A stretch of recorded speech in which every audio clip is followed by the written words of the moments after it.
when I first got into the food business, I thought there's got to be a way I can make some extra money besides working in a restaurant as a line cook. So I thought maybe catering would be the way to go.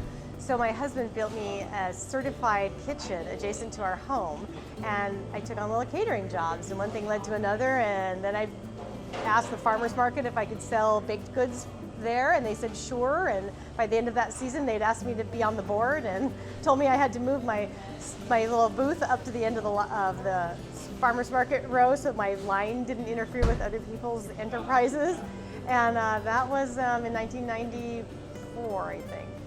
And one thing led to another. I started baking bread for the farmer's market and muffins and scones and like coffee house pastry, and I had coffee house clients that I served throughout the county when all the drive-thrus were new. I must have had at one point about 15 or so accounts between Yachats and the north end of Lincoln City, and as well as the farmer's market, but I never had retail. So as time went by, I started making sourdough bread, and one day the co-op manager asked me if I wanted to sell at the farmers or at the co-op, and I said, well, okay, sure. So I started working on the sourdough bread more and selling more of it and making more of it, giving it to all my friends so they could taste it and see how it was, and and evolved the good bread. And before I knew it, I had accounts for bread that really outgrew my space. It took a little while, but after a while, we just realized we had to move to a bigger location because the space I was working in was like, I don't know, 7 by 13, and then we expanded it to about 20 by 13, and finally we outgrew that. And we moved into this space, and I was still just doing wholesale in the farmer's market, but it has a little retail area or a little finished office space. It used to be a plumbing warehouse way back when. And my friends all said, well, you're gonna open retail, right? You've got the space. And I said, well, I guess I could put a doorbell in, and when Mike goes off to do the wholesale delivery, I'll be back here prepping cookie dough and stuff and getting ready for the farmer's market, and when people come in, I could just sell them an extra loaf of bread. I'll just make extra that day. And that never happened. The minute I got my license, standing to get there was the ag inspector signing off on my license for this facility. And my first customer, Allison, walked in and said, I heard you're going to sell bread here. Can I buy a loaf? And I looked at him and he said, yeah, you've got the paperwork. And she's still a customer. That was 12 years ago. So that space was huge when we first moved in. And now there's 12 people that manage it takes 12 people to manage the whole operation. We've got 5 people to work the front counter and 5 or 6 bakers back here. And all this noise you see here in the background is the result of that hard work and dedication to a delicious product. I think what came first was that it's kind of a craft. I like to bake, I like to cook, and I just needed to have an outlet for it. So it kind of worked out. I always tell people when they say, thanks for being here, I say, it's a two-way street. We would be baking what we bake and then having a lot of stuff laying around if you didn't come in and buy it. So really, it went hand in hand, but I liked doing the work and then finding a way to do more of the work and sell it to people and make a living. And I've done that. And now I have a business that's actually, thriving, and I provide other people with a living. So it's a win.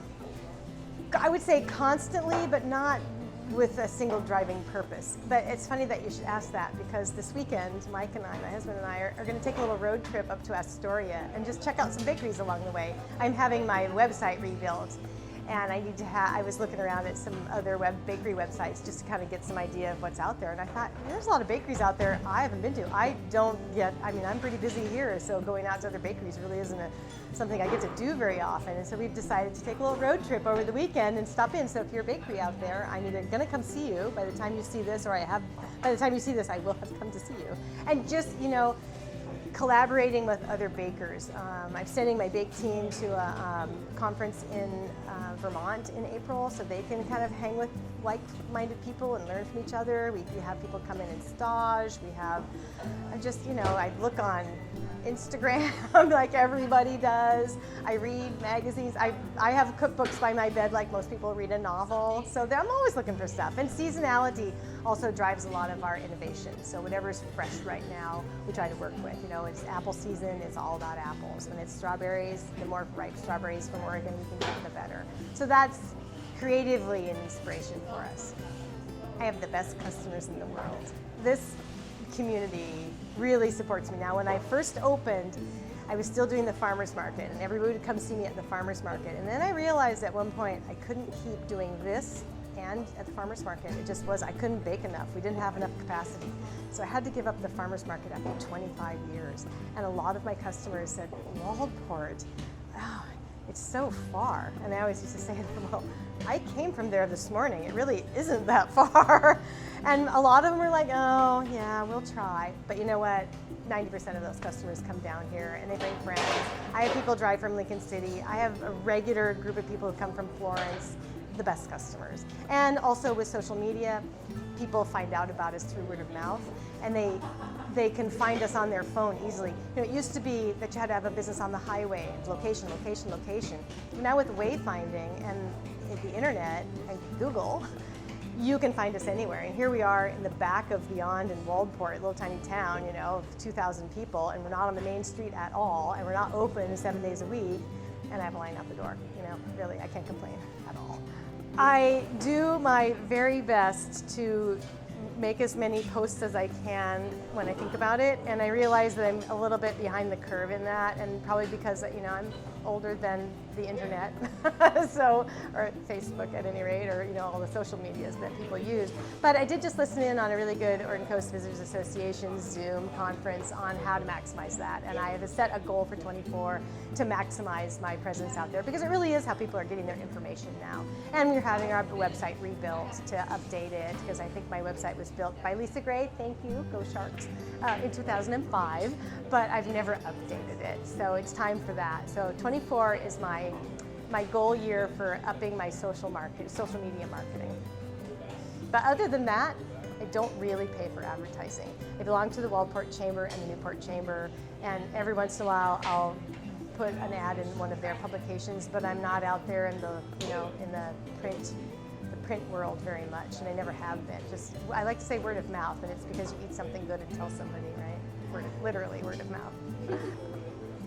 Yeah, I mean, not really, but I remember at the farmer's market when I would go, and you would have to like gauge the weather here at the Oregon Coast, so I'm gonna set up for a Saturday, but I have to decide what I'm gonna bake for the sourdough on Thursday because it's a 36-hour process. So I really looked at the weather very carefully. Sometimes I got it wrong. So it was really like, if it was rainy, I would go. If it was windy, I would go. If it was windy and rainy, or predicted to be, I sometimes would say I can't go, because it's easy to sell lettuce, you know, in the rain because it's kind of waterproof, but it's hard to sell cookies and bread in the rain because they are not. And sometimes I would guess wrong, and I would get to the farmer's market, and it would just be pouring rain. And I would think, no, we can't do this. So I would pack everything back up, and people would like knock on the window as I was pulling out, going, do you have any baguettes? Do you have any muffins? Can we buy? So for them to come to the market no matter what was like, A, Oregonians, yay. And B, they really like the product enough to like come out anyway. I have to love that. And still here they do that at the shop, where we're covered and we're open on the days we're supposed to be. They'll line up in the rain. They did it today, they're doing it now. So that surprises me. Happily. Don't undercapitalize. In other words, you know, if you're going to do it on a shoestring, plan your budget well, and stick with it. You know, just because it may not be going the way you think it's going or you planned it to go, roll with the punches, say yes, lean in, you know, take the risk, as long as it's not going to, you know, tank you completely, but you never know what can happen. You know, just be brave. Just do it.